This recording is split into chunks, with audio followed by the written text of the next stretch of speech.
안녕하세요. 역사 돋보기입니다. 한국과 일본의 전쟁사를 놓고 보면 대개 일본이 공격, 한국이 수비하는 쪽이었는데 그렇다고 한국이 늘 수비만 한 것은 아니었습니다. 우리나라에서 직접 일본을 공격하러 대규모 원정군을 파견한 적도 있었는데요. 바로 1419년 세종 1년에 있었던 대마도 정벌작전, 조선이 공격하는 쪽이었던 몇 안 되는 이 희귀한 전쟁의 전모, 지금 공개합니다.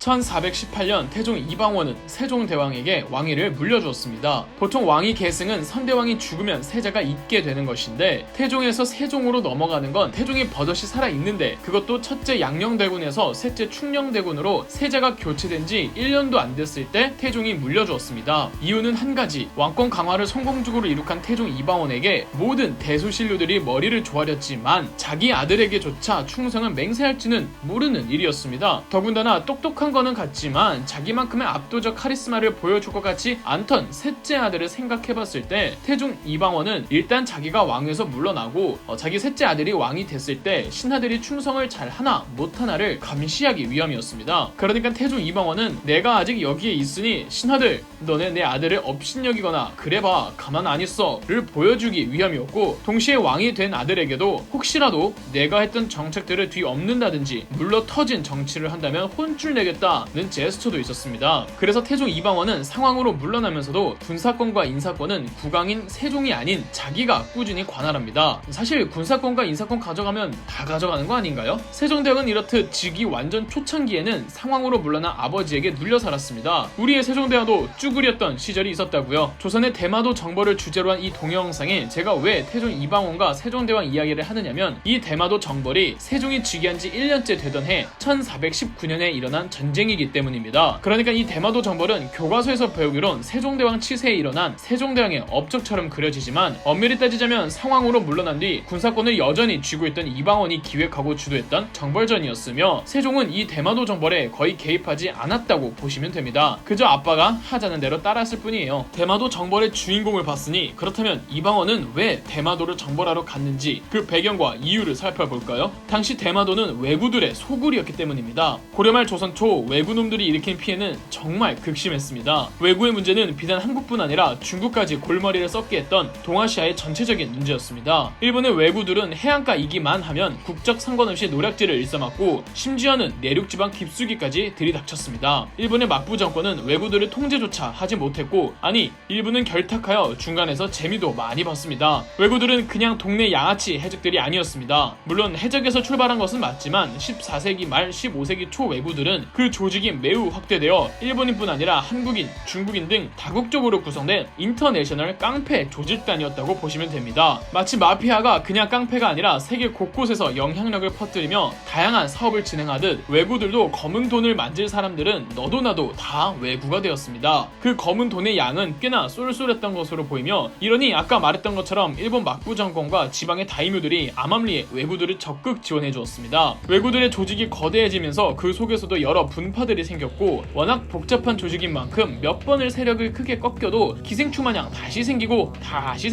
계속 반복 회생하였습니다. 우리나라도 고려말 1380년 이성계가 작정하고 쳐들어온 왜구들을 황산 대첩에서 크게 승리하면서 한동안 왜구들이 한반도로 들어오지 못했는데, 조선이 건국되고부터 다시 조금씩 기승을 부리기 시작하더니 점점 그 피해가 고려 말 사태 못지 않을 정도로 확대되었습니다. 태조 이성계 재위 기간 중 약 4년 정도 53회의 침입이 있었는데, 이건 한 달에 한 번꼴로 왜구들이 쳐들어왔다는 뜻이며 작은 침략까지 합하면 더 될 겁니다. 다시 한번 말하지만 당시 왜구들의 문제는 국제적으로 정말 심각한 문제였습니다. 이 왜구들이 원하는 건 딱 하나, 당장에 먹을 식량과 돈. 이때 말하는 돈이란 화폐가 아니라 교역이 가능한 물자들이었죠. 일본이 섬이라 교통의 요충지인 듯하지만 아직 세계화가 진전되기 이전 동아시아 밖을 벗어나지 못한 시대에 일본은 가장 변두리에 있는 섬인 만큼 그다지 교통의 요지도 아니거니와 국토 대부분이 산지로 구성되어 있고 평야는 적은 만큼 쌀이 식량들이 부족했습니다. 더군다나 한국보다 인구는 많으니 식량 부족 문제는 심각했겠죠. 여기에 일본은 막부 정권에 접어들면서 내전 중이네? 이러니 일본인들이 식량을 구하거나 장래를 보장할 방법은 다른 나라로 가서 약탈하는 게 유일해 보였을 수도 있겠죠. 그렇다고 우리가 당하고만 살 수는 없을 거 아니에요. 늘 우리는 공격해오는 외구의 침략을 막아내는 데에만 주력했습니다. 그러니 막아내도 다시 재기에 재침공해오고 또 쫓아내도 또 다시 찾아오고 이럴 거 그냥 외구들의 본거지인 대마도를 공격해버리자. 이방원은 이렇게 생각했던 거죠. 외구들이 한반도로 쳐들어올 때 대마도만큼 전진기지로 삼을 만한 좋은 것이 또 없습니다. 일단 당시의 조선술로 일본에서 한국 남해안으로 바로 오기는 쉽지 않았습니다. 중간에 거점을 반드시 지나쳐야 하는데 이 대마도가 지리상 최적이었습니다. 아시는 분은 아시겠지만 대마도는 일본보다 우리나라와 지리적으로 더 가까우며 남해안 도시 곳곳에선 날씨만 좋으면 대마도가 육안으로도 보이기 때문입니다. 아주 먼 옛날 대마도는 신라의 지배를 받은 적도 있는 듯합니다. 하지만 언젠가부터 일본인들이 더 많이 살기 시작했고 그것을 왜구들의 본거지로 삼았던 거죠. 이방원이 일으켰던 대마도 정벌이 처음은 아니었습니다. 고려 말 1389년 그러니까 조선 건국 정확히 3년 전에 이성계와 함께 위화도 회군에 참여했던 박위가 조정의 명령을 받아 1차 대마도 정벌에 나섰습니다. 박위는 100여 척의 전함을 끌고 대마도로 가서 왜구 전함 300척을 부수고 고려인포로 100여 명을 데리고는 큰 성과를 내지만 박위가 이성계의 왕위 추대를 거부했고 조선이 건국되고도 고려를 부흥시키려는 듯한 의심가는 행동을 많이 하면서 그 끝이 좋지 않은 바람에 박위의 공적 역시 많이 사라진 점이 있습니다. 두 번째로는 태조 이성계가 왕이 되고 몇 년 후 1396년 태조 이성계가 김사형을 총지휘관으로 삼고 보낸 대마도 정벌이었습니다. 그런데 김사형이 갔다 온 2차 대마도 정벌은 박위의 1차 대마도 정벌보다 훨씬 더 기록이 부족해서 그 세부적 과정을 확실하게 알 수 없습니다. 다만 김사형이 정벌을 마치고 돌아왔을 때 태조 이성계가 환대한 잔치를 열어주었다는 점에서 무언가를 하고는 왔는 듯합니다. 그리고 상황으로 물러난 이방원이 주도한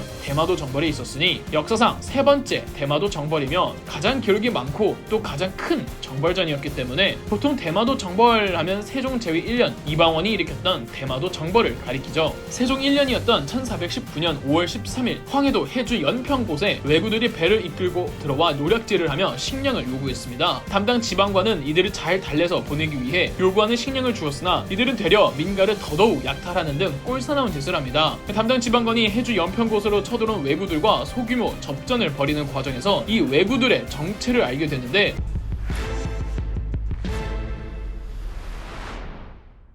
알고 보니 명나라 요동 반도로 가던 중 병력 일부가 식량을 조달하기 위해 황해도로 빠졌던 것이었습니다. 이 사건이 조정에 보고되었고 아직 20대 쪼렙이었던 세종대왕은 수군 말고 육군의 방비를 강화하자고 했으나 조정의 의견은 왜구들은 수군으로 대적해야 한다는 쪽이었죠. 그러니까 논의의 대상은 방어를 위해 육군을 강화하느냐 수군을 강화하느냐였는데 군사권을 쥐고 있는 상황 이방원은 획기적인 제안을 하니 방어가 웬 말이냐 왜구들의 본거지인 대마도로 정벌을 떠나자는 생각이 물론 모두가 반대했으나 지금 왜구들의 대다수가 명나라 요동반도로 떠나 있고 대마도는 비어 있으니 이때가 절호의 기회라며 대마도 정벌을 강행했습니다. 상황 이방원이 주도한 대마도 정벌 추진 준비가 고작 한 달밖에 걸리지 않았습니다. 5월 13일에 황해도 해주 사건이 있었고 그 다음날 14일 바로 이방원은 이종무를 3군 도체찰사로 삼고 정벌군 편성에 들어갔습니다. 6월 초에는 남쪽 지방에 있는 일본인들이 혹시라도 왜구와 내통할까봐 전부 잡아들여 억류시켰고 이 과정에서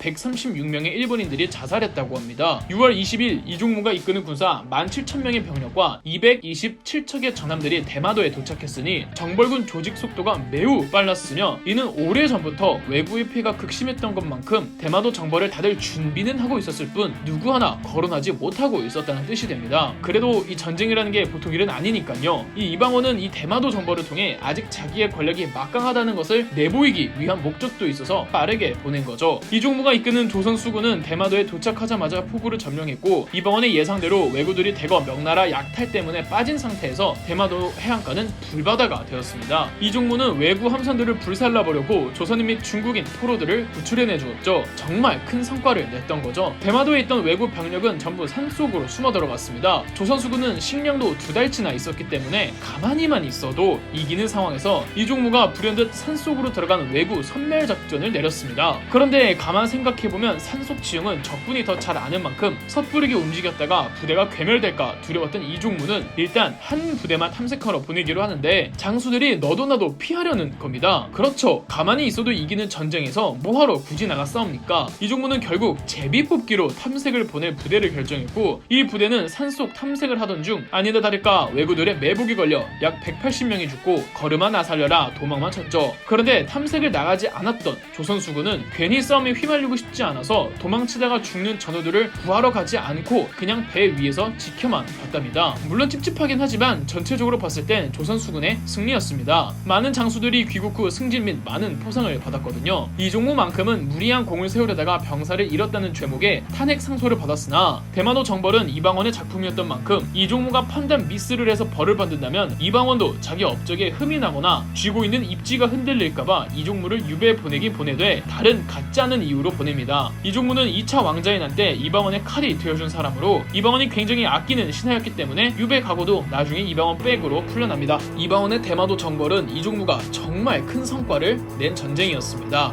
왜구들의 본거지를 털었고 비록 마무리는 조금 만족스럽진 못해도 거기 있는 왜구 전함들을 납포하거나 깡그리 불태워버리고 나왔는데 말 다 했죠. 여기에 명나라 요동반도로 작정하고 들어갔던 왜구들도 명나라 군대에게 전멸당해버립니다. 엄밀히 따지면 왜구들이 대마도를 점령하고 경제적인 이유로 대마도는 어쩔 수 없이 왜구들에게 땅을 빌려주는 형태였습니다. 대마도를 책임지던 대마도주는 섬도 척박하고 농사지을 땅도 없는 이 대마도에서 백성들을 먹여 살릴 수 있는 일이라곤 이 왜구들과 결탁하는 방법이 유일했습니다. 명나라나 한반도나 대마도란 교역을 안 해주잖아. 이 대마도의 고질적인 문제를 파악하고 있던 세종은 나중에 레벨업하는 과정에서 1426년 진해, 부산, 울산 항구를 열어 대마도와의 교역을 허가해 주었고 1443년에는 대마도와의 교역을 더욱 확대하고 보장해준다는 개해약조를 대마도주와 체결하면서 대마도는 더 이상 왜구들에게 협력하지 않았고 왜구들도 점점 감퇴를 하다가 중국과 한국의 남해안에는 평화가 찾아옵니다. 따라서 이방원의 대마도 정벌은 개인의 야심이 물씬 들어간 정복 사업이긴 했지만 이종무의 전공도 아주 컸고 뒤이어 세종이 이를 잘 이어준 덕분에 왜구라는 동아시아 국제정세의 심각한 문제가 거의 해결되다시피 했던 의미 있는 전쟁이었답니다. 침략과 약탈은 아무 이유 없이 일어나진 않습니다. 만약 중국이나 한반도나 일찌감치 세종대왕처럼 대마도와의 교역을 확보해 주었으면 왜구들의 침략이 그토록 심각하지도 우리의 피해도 그렇게 막심하지도 않았을 겁니다. 모든 국제 문제는 사건의 본질과 핵심을 파악하는 일이 이래서 중요한 겁니다. 그럼 역사 돋보기였습니다.